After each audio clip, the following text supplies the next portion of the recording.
What's up, everybody? What's up, everybody? Shawn here with another live lift to roll. We're back with another great show for you this week. Hanging out with our friend Ashley here. Yeah, we'll get into the show and her story and all the awesome stuff she does. Yeah, I am Shawn Fluke. I am a C5, C6 quadriplegic from a snowboarding accident 21 years ago. Bobby, you want to introduce yourself? Yeah, no problem. What's up, everybody? Welcome back. I see Nicole, Viv. It was great seeing you the other day, Viv. Derek and Andrew. What's up, Andrew? In the house. I'm C5, C6 quadriplegic of 36 years. Living here in Southern California, sunny Southern California. And Ashley, why don't we let you take the floor and go ahead and introduce yourself, and we'll get into more of your story and stuff as well. But Yeah. Hi, everybody. My name is Ashley Dyce. I have spina bifida, so I think my injury level is L5S1, if I can remember correctly. And I'm from Southern California as well, so nice and sunny over here as well. And I'm a para powerlifter for Team USA. yeah, that's definitely one of the things we're gonna talk about today is your powerlifting, or like because I mean, I'm not even a lot of people probably familiar with powerlifting and how cool it is, and then Mhm. also just the Paralympics and all that stuff, and just really amazing what you're doing. Um, yeah, go ahead and get into some of that if you guys are up for Well, it. I'm gonna just rewind a little because Ashley, you said something about your injury level and what is spinal bifida, and that's obviously for those that don't know, it's you're born with it, correct? Correct. Yeah, and so your back is open when you're born. Yes. So I had Okay, surgery like about immediately after I was born to close that up. So. right. And so you're at that L5S1, which is in terms. Shawn and I, we both dream to be an L5 S1 some days, So, what type of where does do you have fooling all the way down to the toes, movement? Just describe a little bit for our audience about you know about your disability being that low because not we don't have that many injuries that low. So I do have feeling all the way down to my toes. It's just like if somebody tickles me, I don't have that sensation. A lot of times I have to make sure I continue to wear socks and shoes like in the house because I can cut my foot and not feel it. Not But feel if it. somebody touches me, I could feel it. But sometimes I'll cut and, there's no pain there. And I'm able to at least put some weight on my legs enough to transfer to like my car or to a couch or something like that. So it's not, my legs are not, what's the term, like flaccid. Yeah. Right. Do you have you don't need AFOs for your ankles or would you if you needed a walk? No, Like like I, like with like in a walker, can you walk in a walker with a walker a little? I haven't since I was a kid, Yeah. so I haven't tried. Yeah. And what about hot and cold sensation? Um, I don't find that I have any issues with that I Okay. can think. That's cool, yeah. Yeah. And Just Viv in the chat says she's spina bifida as well, and she Oh, says her level's very close too. Her injury is very close. yeah. But, Cool. but We wanted to kind of get a sense of where that all takes place, and a lot of us are different with our injury level. So thanks for the awareness on that portion. yes, absolutely. Hmm. and so when did you have you been using a chair mobility device then your whole life, or because like I know Viv early on could walk with like braces and things, and some crutches. Like, were you able to at a young age, and then did you kind of have to transition to the chair? Yeah, when I was younger, I used braces and I did use a walker. I think all the way up until pre. I just remember once I went to elementary school and the campuses started to get bigger, and you're not just like in one classroom. that's when the wheelchair came into play. So I think like around elementary schools when I kind of transitioned into wheelchair full time, and middle school, high school, it's wheelchair. Yeah. So I Yeah, never went back to it. Yeah. yeah, it's just a lot easier to get around, I'm sure, for like, Mhm. yeah, you're way more mobile and independent. That's what I feel like um, a lot of people that get spinal cord injuries later in life. I feel like it's Mhm. hard for them to recognize that the wheelchair is a tool and it's a very helpful assistive device that like makes life easier, not something like you should be like ashamed of, or like forcing yourself to use like crutches and braces and things and like struggle to do things.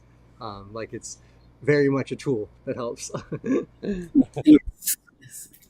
Yes, it sure does. Yeah, and it's kind of nice to hear because I had a friend who was a low T level L1, and he tried to walk everywhere, and Mhm. I just you know, great friend of mine, hung out a lot, but when we go places, it was like, oh, come on, let's go. Just use a chair, man.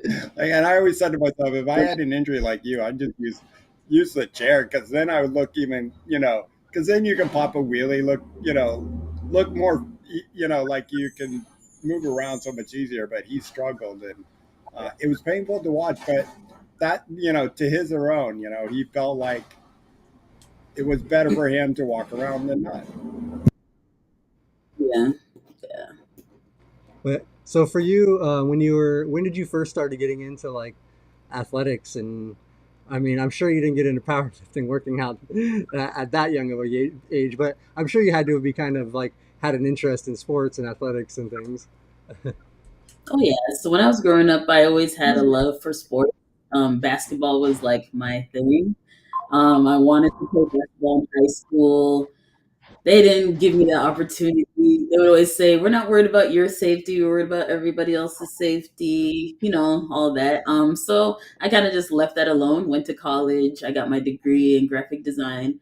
Did all the quote unquote normal things, and it was literally I graduated college in 2011, and 2012 I was watching the Olympics, and that's the first time I've ever heard about the Paralympics. And I immediately was like, okay, like I want to do this. Like this is my opportunity to kind of relive that childhood dream of being in competitive sport. So I did try basketball first, and there was not really any teams or organizations locally that I could really tap into. And track and field was really the main thing, especially here in Southern California. Track and field is big, so that's where I kind of started off, and I did that for about 4 years.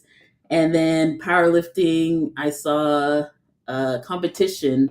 I think on Facebook I saw it, and I was like, "Oh man, that's even cooler!" I don't know, like I want to do that. So I was trying to do both at the same time, and I realized that's very tough, and with travel and all that. So powerlifting, I kind of found a little bit more success in that way. So I moved on to that. And that's what kind of brought me all the way to now. So powerlifting has been my And thing for, I think I'm 9 years in. So yeah. Wow. wow. And when you were doing track and field, what kind of was it, the field events or the running events? Yeah, I was doing field. I was doing disc, javelin, and shot put. Yeah. Okay. Okay, nice. Do Yeah. you ever So like now? Do you ever still like to do that kind of just for fun, like shot put any of it, or you just kind of just stick to your training, doing your thing?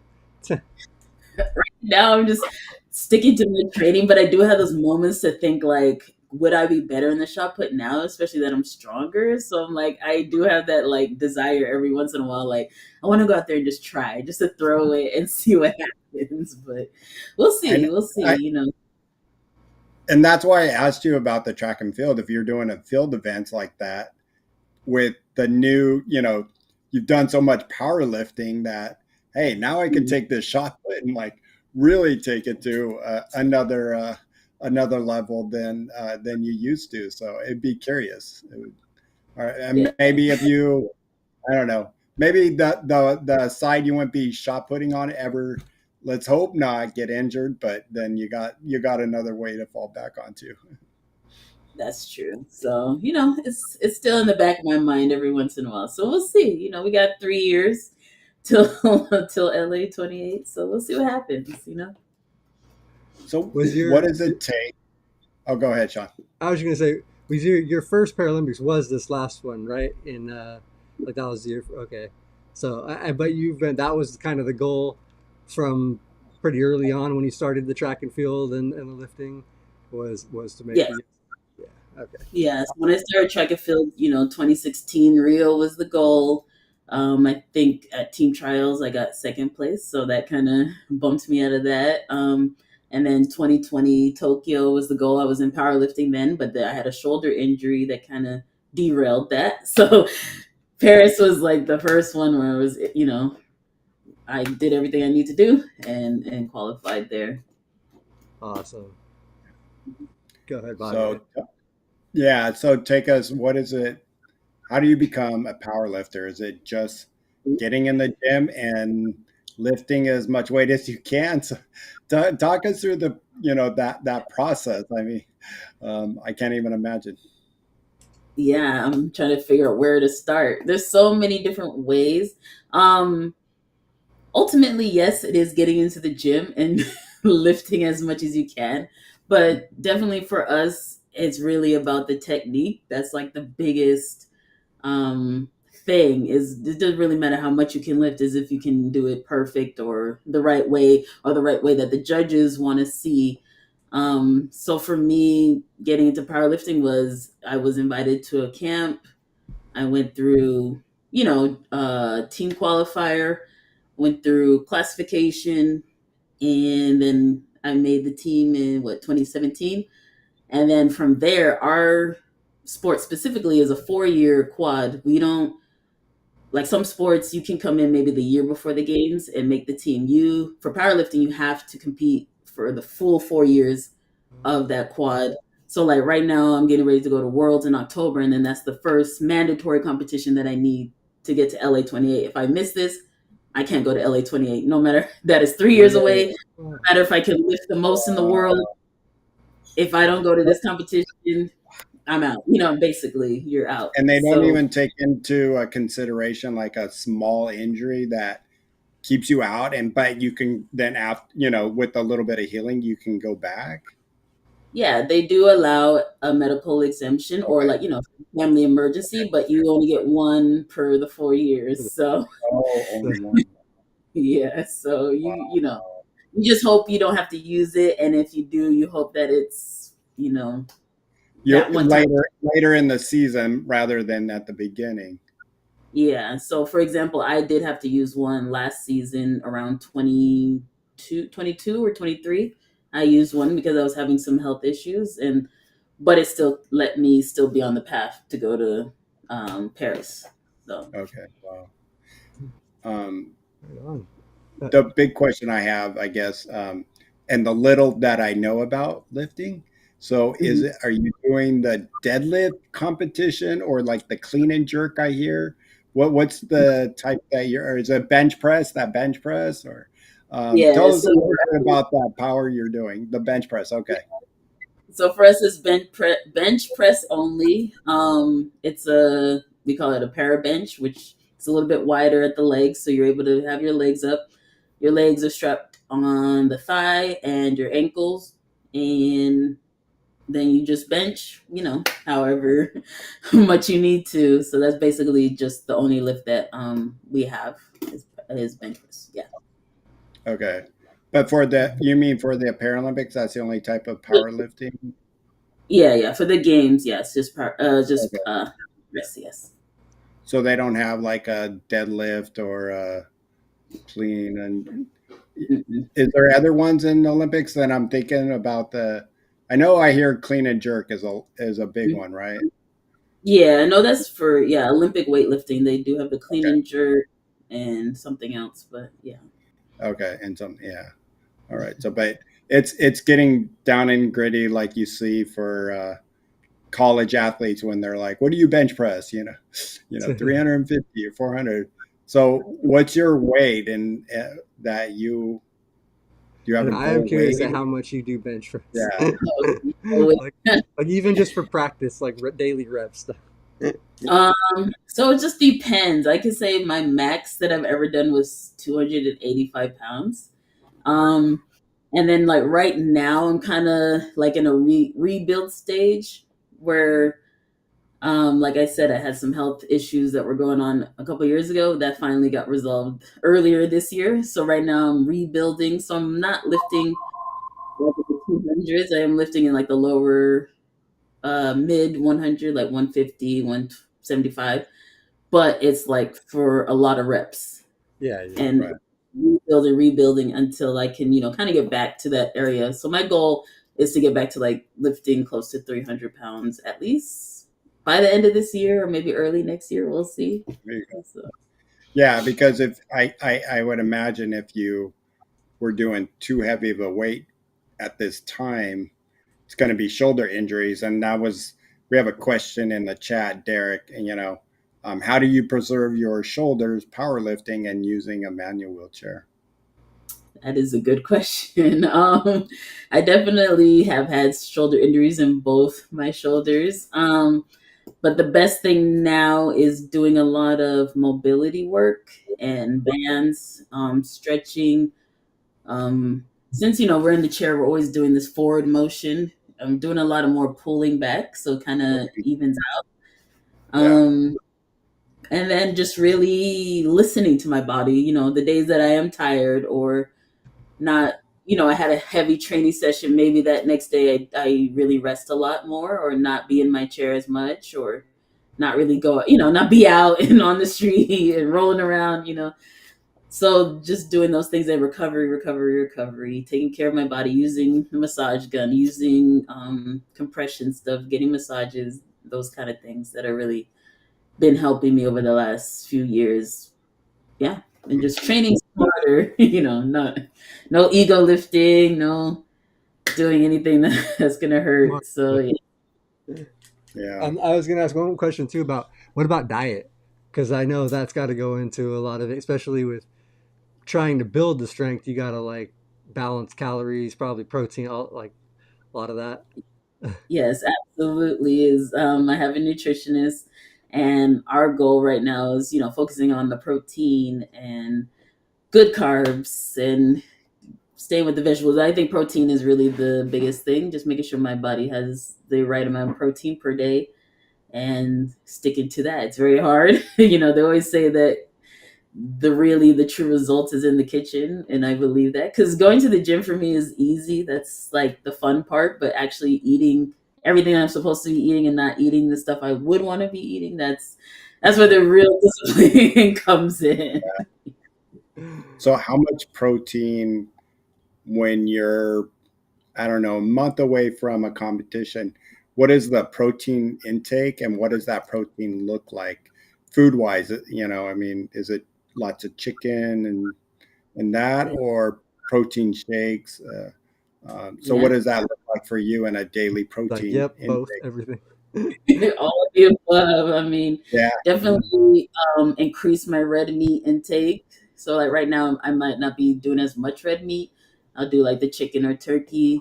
But once I get closer to competition, I'll do a little bit more red meat, chicken, turkey, salmon. Like you said, protein shakes. I have a protein shake maybe every morning with my oatmeal. I just put the powder in my oatmeal just to get an extra boost.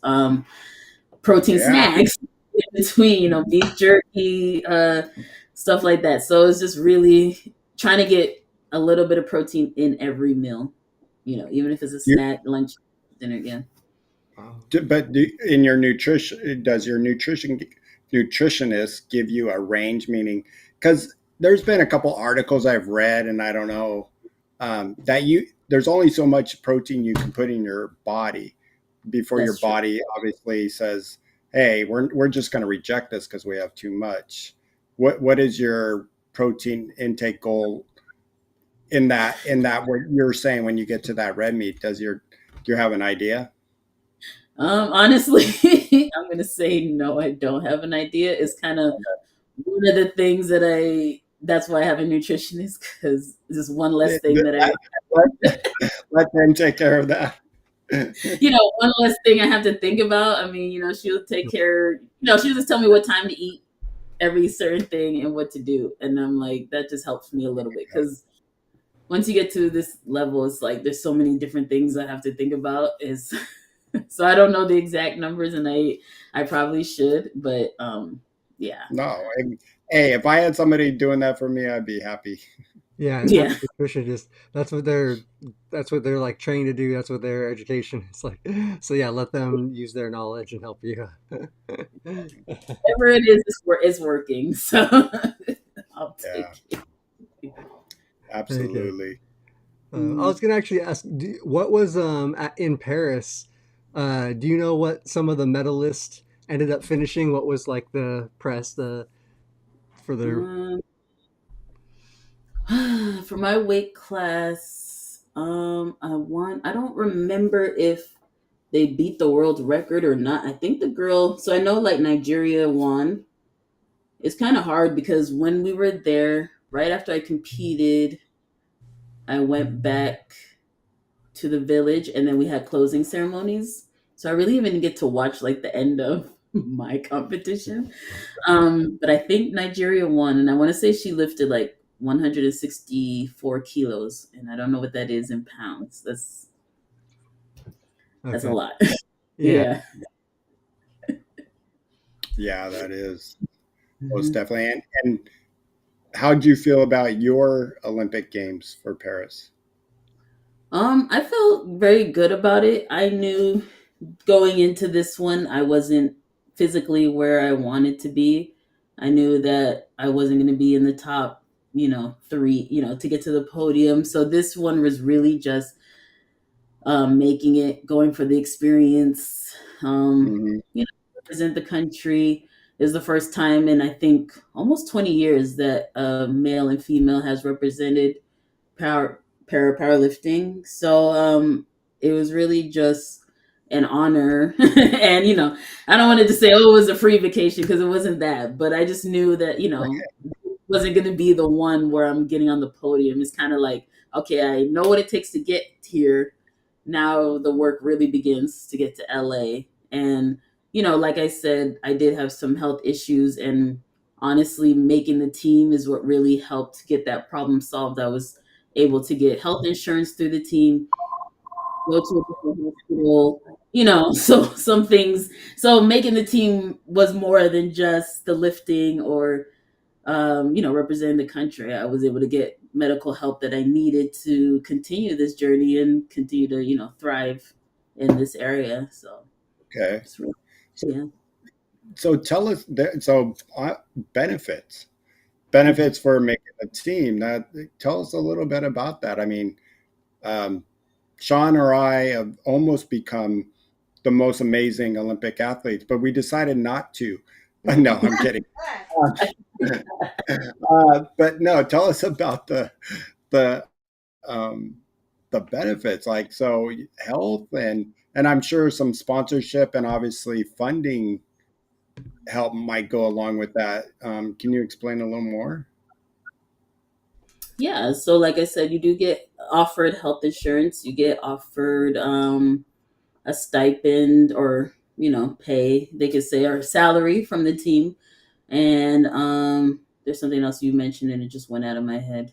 Um, oh, sponsors. Uh, So we do have like our Yeah, so sponsors. So we do have like our team sponsors. Like at that time, Toyota, Samsung is a sponsor. Stuff like that. They gave everybody phones on the team. They gave people laptops, stuff like that. So you do get benefits or perks for being on the team.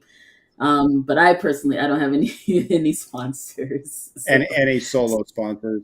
Well, yeah, I mean, we're gonna get into Legos, but I'm sure Lego might be a sponsor here soon if before you know it, because I still have some fitness and stuff like that on your powerlifting. Shawn, do you have anything What on on the the Olympic side? On the Olympic, any questions for the Olympic side of it? well, Derek actually just asked in the chat how much traveling you've been able to do with competing. So that's a good. Yeah. Yeah, definitely have been doing a lot of traveling. since I've been competing, I'll just say for powerlifting for the 8 years, I've only had one competition in the United States. Oh, So everything else has been outside the US. We probably travel, I want to say 2 to 3 times a year. It might be, yeah, 2 to 3 times a year. And like I said, we have to hit these mandatory competitions each year. So, like, say this year we know that Worlds is the mandatory one, so we might not go to the other World Cups or other competitions. We'll just focus on that one. But like, say the year of the games, there's like two mandatory competitions, so you have to go to both, and then you go to the games. But it's a lot of traveling, and that's another side of it that is hard or rough or we don't speak about a lot, especially somebody with the spinal cord injury. You're sitting on a plane for 10, 15 hours. You go to other countries. There's a lot of time I go to another country and there's a layover, and they believe that you don't need your wheelchair. You just need any kind of wheelchair that they provide for you. And you're trying to explain to them that it's custom for every individual person and it's needed. Or if I'm in this layover for 5, 6 hours, I don't want to be, kind of shoved into a corner and just sat there in a chair until somebody's ready to push me. So that that's another part of it, that it takes a lot of mental training, mental what do you call it, stability, mental like fortitude to, like, okay, I just need to get to this competition because I'm trying to reach this goal, but traveling there might be very strenuous and Mm-hmm. Well, stressful. and it kind of takes you off your routine, kind of with sleep, food, a Yeah. bunch of it, and the drain of being on a different time zone. I can imagine that it takes Mhm. it takes a lot out of you. And I was going to say, it's kind of a bummer when you hit 2028 that wow. Um, Ashley has to drive an hour to her competition. But then that might be the better advantage, where, like I dreamed of being in the Olympics. I'd want it in like, one of the places when it was in Japan, a place I'd be like, yeah.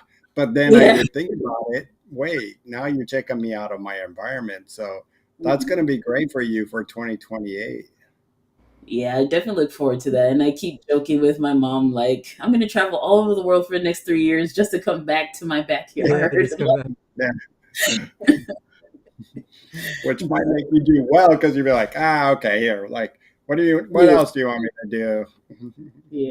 No, I feel like that So, is definitely somewhat of an advantage of having it fairly close because you can stick to a lot of your same routines or things. You're not having like this massive amount of travel sitting on a plane and traveling for 20 hours to get to your location. Like, Yeah, so yeah, no, that's really absolutely.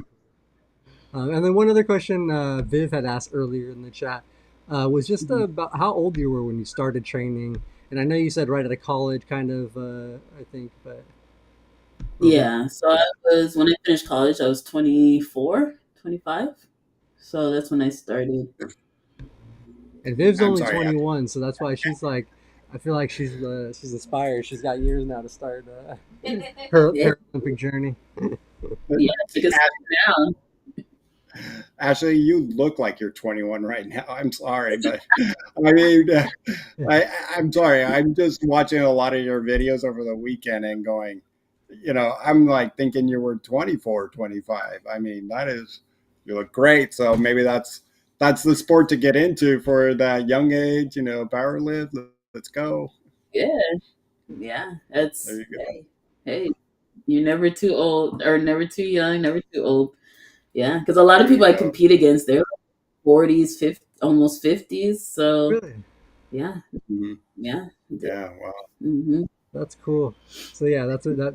and I feel like that's probably nice for you to see. Like, feel like you probably have, like, multiple Paralympic games you can train for and kind of work toward. Just keep your body healthy and kind of keep working. Oh, that's great. Yeah. Absolutely. Yeah. and I have kind of a gym question. I'm built the opposite of you.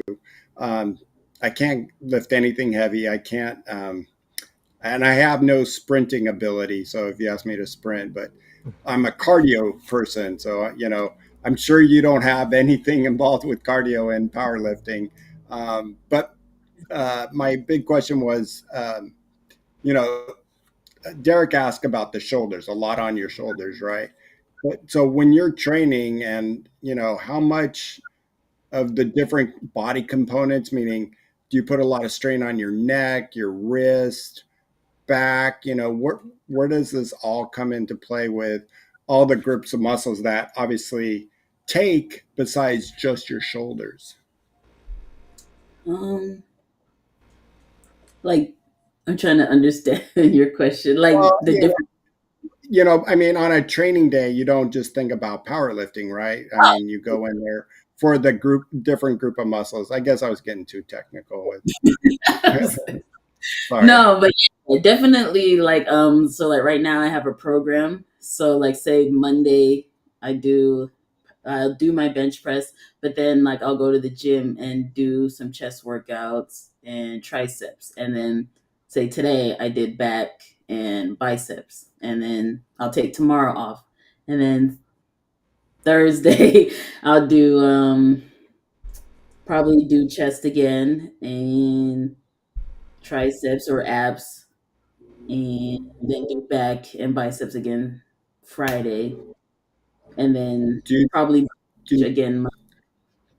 do you do much with deltoids? Like I'm always for us quads, we do a lot for our deltoids. That's where um, biceps and deltoids is a quad's best friend when you don't have triceps. So, do you Yeah, do a lot of deltoids? yes, absolutely. Especially because you're on the bench and you're trying to like you know be very That's kind of that start. Yeah. yeah. So that's kind of like your foundation. So yeah, definitely a Hmm. lot of delt work. Yes. Yeah. And I was gonna ask you, so you have your nutritionist. Do you have anybody that does help you with your like training regimen, or is that you're pretty much you kind of put your like what you're gonna work on group like your days off and your which like you said you just did, you're gonna do like chest and tries or like are you making that or do you have somebody that helps you as a trainer? So yeah, I have our team coach. Even though we don't live in the same state, but he'll send me the program. So like right now, I have a program leading up to World Championships, and he'll list out everything I need to do, and I go in there and execute it. Or sometimes I'll go with somebody to kind of help me if I need to. But yeah, it's pretty much I get the program, and I'm on my own to get it done. So yeah. And are you in much competition with other females? Across the states for a spot on the team. No, currently right now I'm the only female in the weight class for USA. At one point there was maybe one or other two people, but right now it's just me against me. So There you go. Hey, Viv, out there, look at, all you have to do is train like Ashley. You can get a spot on the team. They do. No, that is really that's cool, but I'm sure that really makes you do I like push yourself. I assume because you're competing against yourself, so you want to Yeah. constantly like beat what we're doing. You constantly want to just improve and no, so that's really cool. And then before we do move on, I know Bobby's itching to ask some Lego questions. So Leah actually asked, and I know you mentioned earlier you do some massage gun, but do you do massage, heat, cold, light therapy, any of those other things, or what do you do for your recovery mostly? so for my recovery right now, I use I don't know if you ever seen those the compression, the ones that people put on their legs, Yeah, the but I've boots, seen the those, long yeah. yeah, boots. yeah, so they have the ones for your arms. So I've been using that mostly like every night. And then for like a Oh, you sleep quick like a mummy? Are you like a yeah. mummy? Yeah. And other than that, I use a massage gun. I need to get back into getting massages. I used to get like a sports massage like at least once a month. I need to go back to doing that. But I don't do any like ice baths or heat No, stuff what's that or stuff? Cryo, yeah, like the cryotherapy. Cryo. cryotherapy or Nah, I Yeah. don't do any of that stuff. And No ice just bath. No, No that's getting no, into that ice that's bath. the cold plunge thing. That's I know that's the trend right now. That's what you're everybody. right. Yeah, no, good. I don't want to do that. I don't want to Well, do that. you got to put a Instagram unless you have it, and I didn't see it with your arms and in the with the compression. That'll be a yeah, I good gotta. one. Yeah, I gotta do that. And then like you said, back to eating well, drinking a lot of fluids, and getting rest. Those are also part of recovery. Um, yeah. So. Yeah, absolutely. Wow, that's great. I'm. It just excites me for what you're looking forward to and getting there to 2028 because I'll tell you what, there's one ticket I want to buy, and that's you watching you in the finals at powerlifting. Do they know the venue yet for you that you might be competing? No, because I see them keep releasing like all the venues, and then like I would look through it and I see all the other sports, and then at the bottom they're like venues for powerlifting and like two other sports have not been picked yet. I'm like, Oh, you're like, let's go.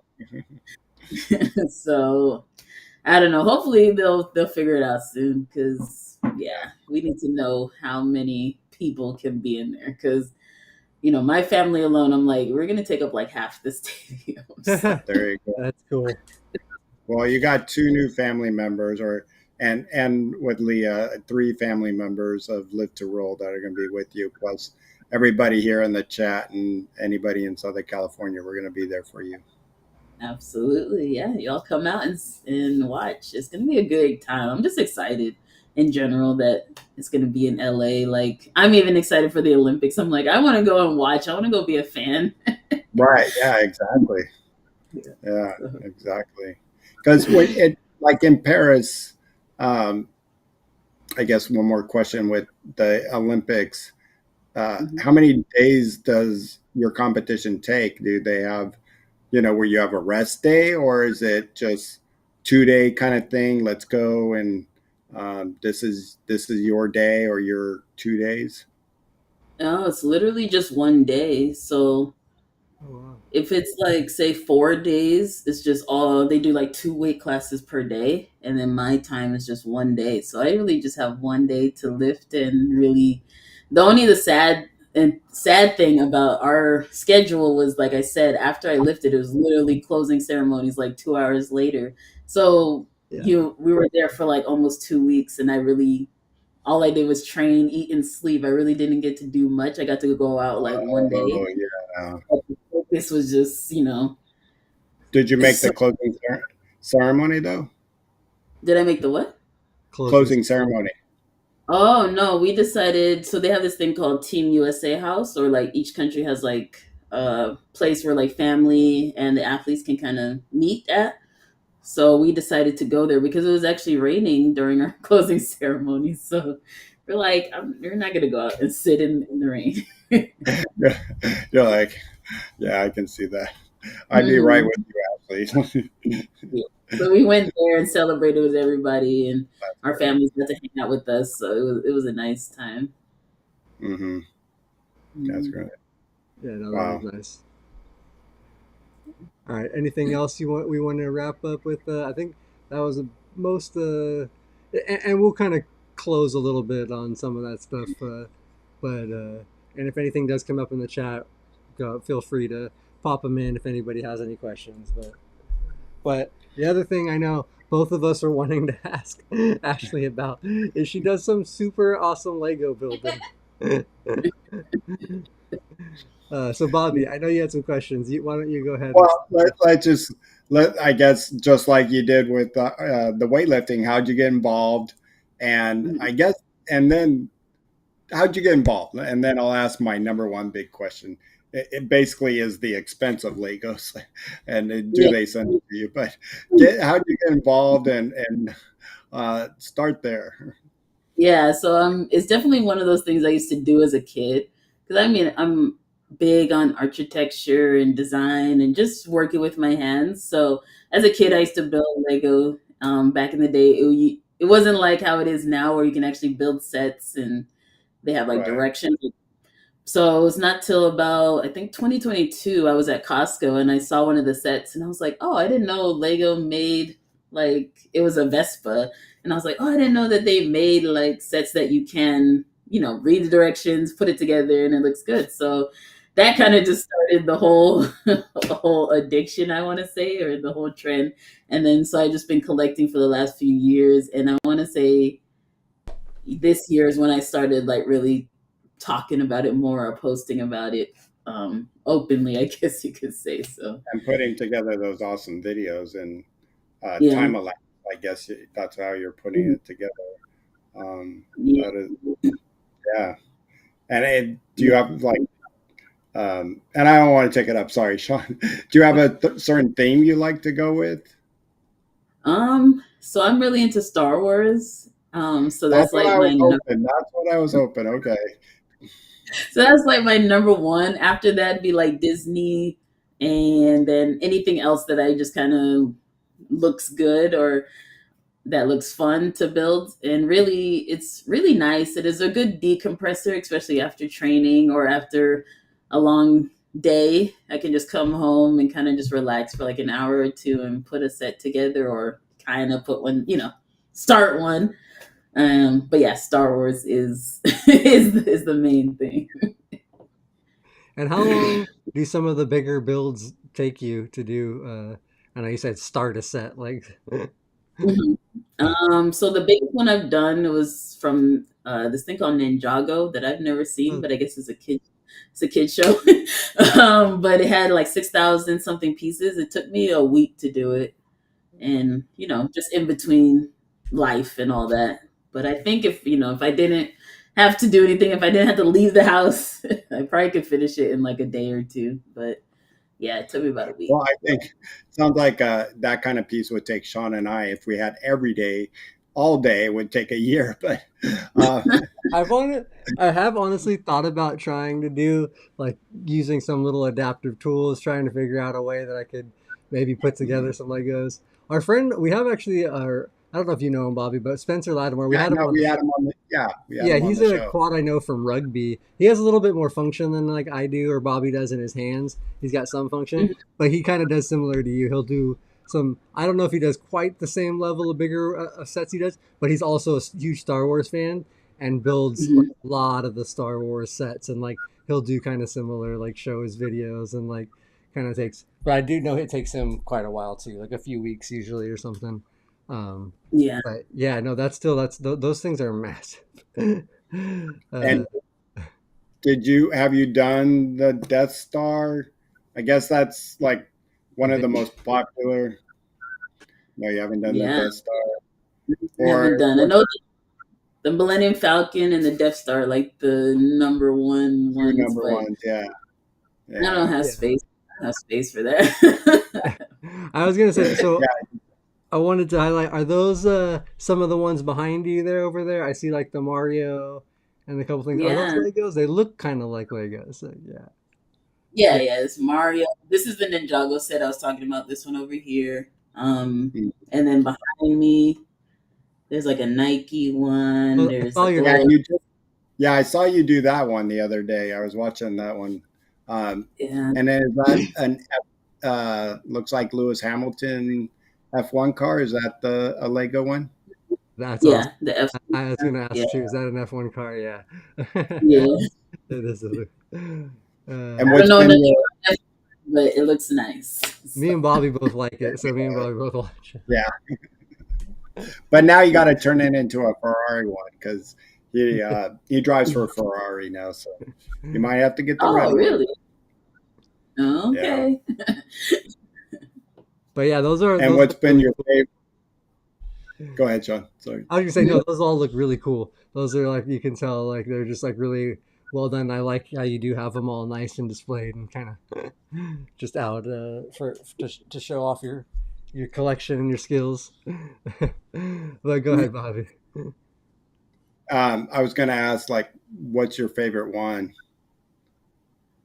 Um, I always say that the Globe is my favorite one. This one that's right here, because I just like Hmm. I love Globe. Like I'll collect. I Oh, think I have like two or three. globes that I collect, and I just like globes. And I think it's just because I love traveling and stuff. So that was like my favorite one. And Mhm. yeah, it's like one of the few builds I'm like I'm tempted to take it apart and do it again. Do it again. Oh yeah. Yeah, I was going to ask you, do you ever take them apart to try to do them again, or do you think that would be hard because you're not?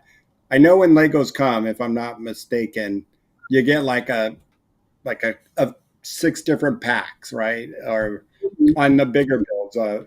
When I used to have my grandson, we okay, this pack is helps you start here, and then but if you took them apart, you're Mhm. starting from like scratch. You got to start looking for those parts. I'm sure it's got to be hard. Yeah, because everything comes like bag one, bag two, bag three, Yeah. and then So if you take them apart, then you just gotta kind of figure it out again, which I don't mind. I don't mind the chaos and Hmm. digging through to find it, but no, I'm kind of once it's built, I kind of just like to leave it alone and move on to the next thing. So yeah. Have you Yeah. ever accidentally bumped one off a shelf or dropped one? Ah, Yeah. Yeah. uh, Yeah. I'm sorry. I was That's the only hoping. time it happens. If it falls, then yeah, it gets rebuilt. But other than that, and then there's some that I've dropped and I'm not rebuilding it. So that's it. Yeah, It's yeah, done. yeah, like I did it. It was done. It was Hmm. that mission complete. Luis in the chat asked what your favorite one is, and was it the globe? Is that what you said? Your Yeah, favorite? the globe was my favorite one. Other than that, the Mario was very fun to do. That The one looks Nike cool. one, fun. Yeah. hmm, And Mm. is that a Simba next to the like Nike thing too? Is that Yeah, a? I that's a thought symbol. so. That's one of the ones that fell, and I did put it back together. But Oh yeah, that one. yeah, Oh, it's there. Yeah. very But I cool. think, yeah, most of those ones that are on the shelf right here, I think are like my favorites that are That's like your like, favorite shelf. yeah. Hmm. That's I was a cool. big fan of Friends. Did you do the Friends version by Oh, any chance? yeah. Yeah. Friends is one of my favorite shows. I did that one. I did that one. That's awesome. Yeah. I Uh, didn't even know they had a yeah, friend they have a Lego I set. know, believe it or not. And so obviously, the reason why I didn't do the Friends or try to purchase it, Mhm. the cost of Legos. So it's an expensive hobby, huh? Yes, absolutely. I'm definitely somebody who looks for good deals, and I do not mind waiting. Like, every month they come out with new sets or new sets.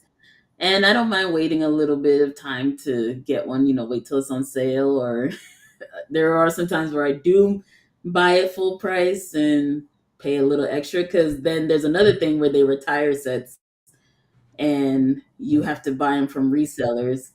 So sometimes I do pay a And, little extra than they're worth because you're like, I have to have it. But yes, it is very expensive and something that just and then if we I had a yeah.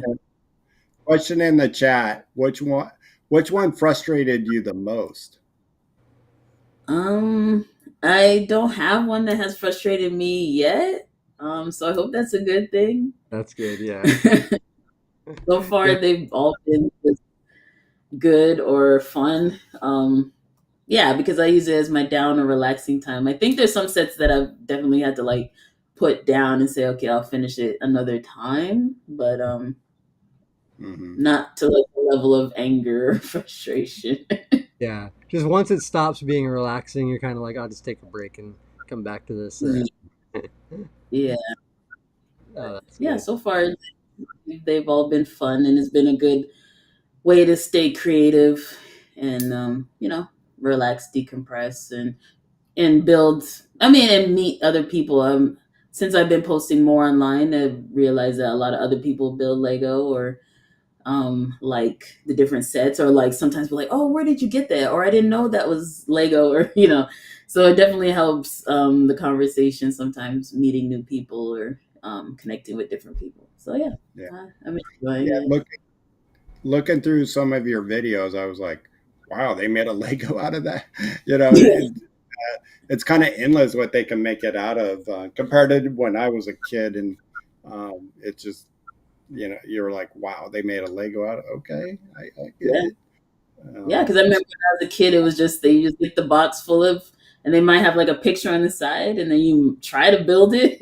Try to figure it And out. But yeah, it usually was a cabin or a house. You're like, all right, let's try to make this, or yeah, a car.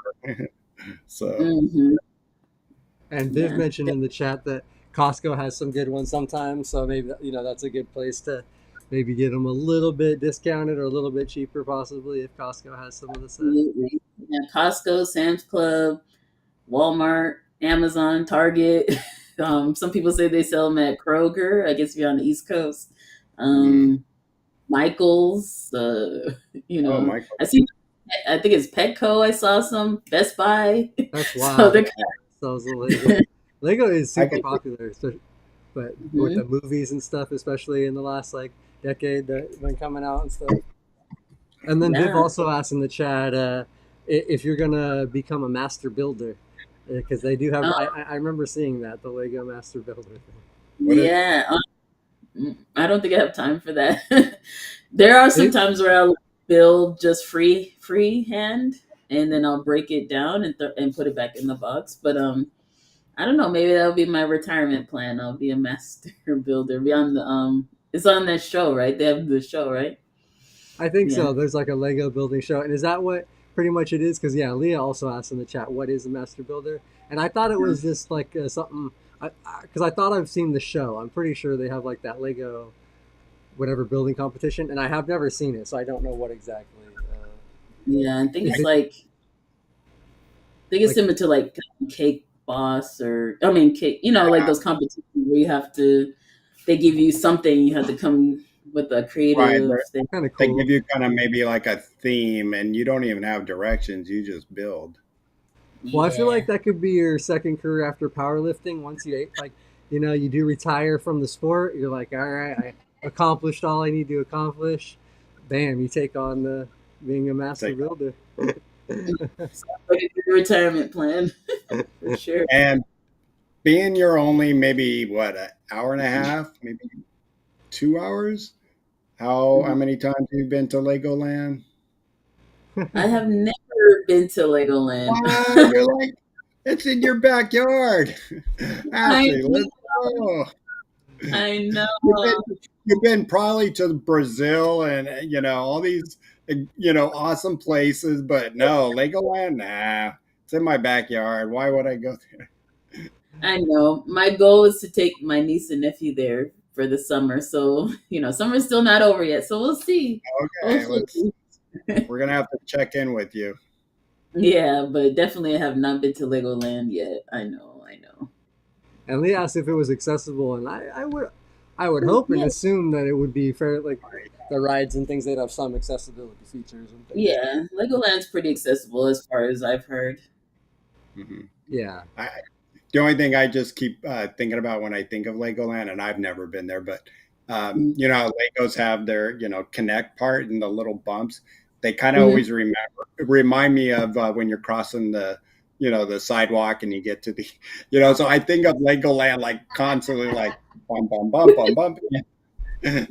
Yeah, I, yeah. That's See, now I'm gonna think about that every time I see that now. yeah, see, yeah, that is funny. Yeah.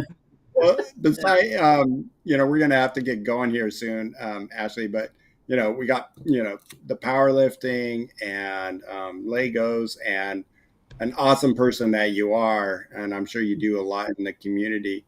Anything else that is part of Ashley that you would love for us to know? Also, I wrote my first book that This I book, published yeah. earlier No, this year. Um, there we tell us a little bit about it. Yeah, it's called What Can She Do? I wrote it basically just to inspire disabled people, non disabled people, anybody, everybody to follow their dreams, their passions, their goals, and not focus on the things they can't do and focus on the things they can do. And also gives a little background of my life, my upbringing, or how I got to where I am. It's really I think I wrote it in 2018, so it's kind of like my life up until that point. So I definitely, a lot of people are like, you need to write another book Yeah. for, between there and now. So that's what I'm working on, hopefully soon. But yeah, I have a book. Outside of that, like I said, I do graphic design. My family, we own a Jamaican restaurant. Mm. Yeah, and I try to do as much community outreach as I can and inspire people. My goal really is just to inspire the next generation, especially for adaptive athletes, kids growing up to see, that they can get involved in sports and lifting, especially for women. That powerlifting is here for us too. It's not scary. It's not like you got to keep it. And we're in our own category, so And everybody's that welcome. and that'd be great one day that there are 10 women trying to compete for a spot or two for the team instead of, one. Let's get Right. 10. And I'm sure you're going to make that happen in the near future. That's for sure. Yes, absolutely. To grow this sport would be a great thing. So, anybody on here who's interested, just message me. Yeah, and I'll direct you in the right way of getting on the team if you're interested in, going for LA or for Australia in 2032, whatever your goals are. And yeah, but that's really, you know, all that I'm about. Well, that's a lot, and you're very inspirational to um, us here on Live to Roll and to many others, I'm sure. So keep up the great work, and I can't wait to get my ticket to watch you win goal here, whatever venue they decide to stick you into. So Yeah. Yeah. we are going to be there. Very proud and root you on there, Ashley. Thank you so much for sharing your story with us. Yeah. Absolutely. Thank you guys for having me. Yeah, no, of course. And we're going to go ahead and do the sponsors and upcoming shows. But I do want to even give you another chance, kind of just leave you with the final thought. Anything to inspire the next generation of lifters, people, anything. It doesn't have to be Pat Lifter, just anything, women. And then Jose in the chat had asked what the book was called, and it's What Can She Do? And the description Leah put in the chat, but the description is, or it's in the description, the link for it on Amazon. If you guys want to check it out on Amazon, you can buy it, and that is just down below if you click below. All right, so let's go ahead real quickly and thank our sponsors here. Really do appreciate our sponsors, Mobility Professionals and Urology Professionals. Mobility Professionals is a local DME here in Southern California. So if you're anywhere in the Southern California area and you need a new wheelchair or a standing frame, commode, scooter, anything like that, give them a call. They can help you take care of insurance and get everything figured out, get you all set up and measured, and get you into the right equipment. And then their sister company, Urology Professionals, is nationwide. So if you need catheter supplies anywhere in the country, they can ship them directly to your doorstep. So again, all the information's in the description. They can help you get everything switched over. All you gotta do is give them a call, and they can try to pretty much take care of everything else for you.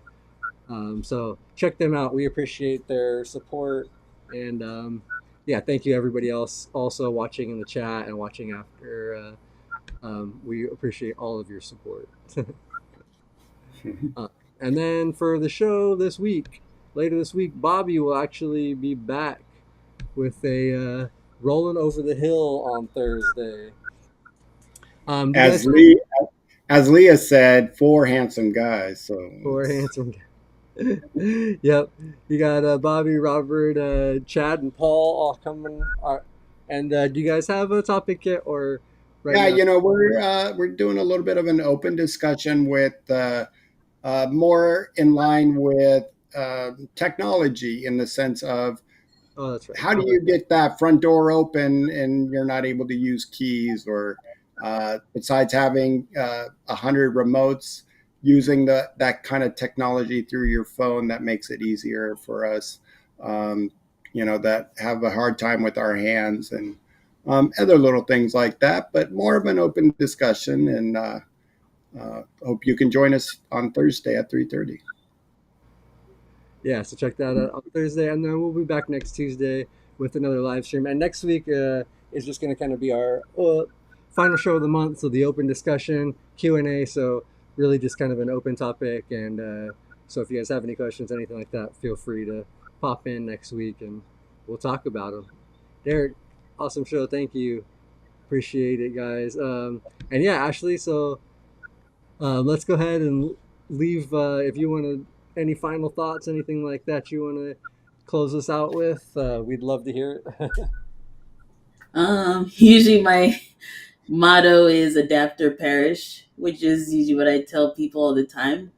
Adapting to whatever life throws at you. I know this kind of goes well with live to roll or life rolls on, because all of us here, we had to adapt to something different or a change that happened in our life. So either you perish mentally, physically, emotionally, unless you adapt to whatever is thrown at you. So my goal is always to say, keep going, keep pushing, keep trying, and as long as you don't give up, you will reach your goals and your dreams. And yeah, and thank you guys again for having me. I really appreciate it. Awesome. Yeah, no, that is great.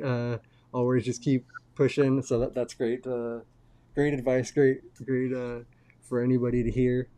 So yeah, thank you again, Ashley, for coming on. We really appreciate you telling your story, hanging out with us, and we'll have to definitely get an update for sure closer to the LA games and stuff, and so that way we know where the venue is. We can guide everybody there and get everything going. Yeah, I'm sure we're going to have a lot of shows about that coming up in the near future, and you're going to have to guide us through it. And so So can't wait to hear the progress. absolutely, yeah. Awesome. Yeah, thank you everybody in the chat that's watching. Appreciate all you guys' support, and Thank you. we will see you guys on Thursday and next week. So live to roll, everybody. Live to roll. Thank you, Ashley. You're welcome. Thank you guys.